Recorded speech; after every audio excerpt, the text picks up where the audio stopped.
Ang busy ng mga tao. So, ganda naman dito sa lugar namin, guys. Walang ano. Hindi masyadong mainit.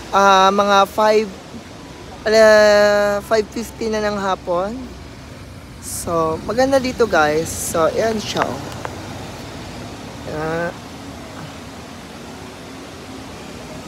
Okay.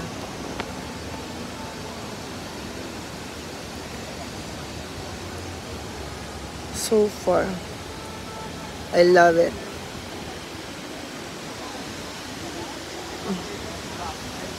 Diba?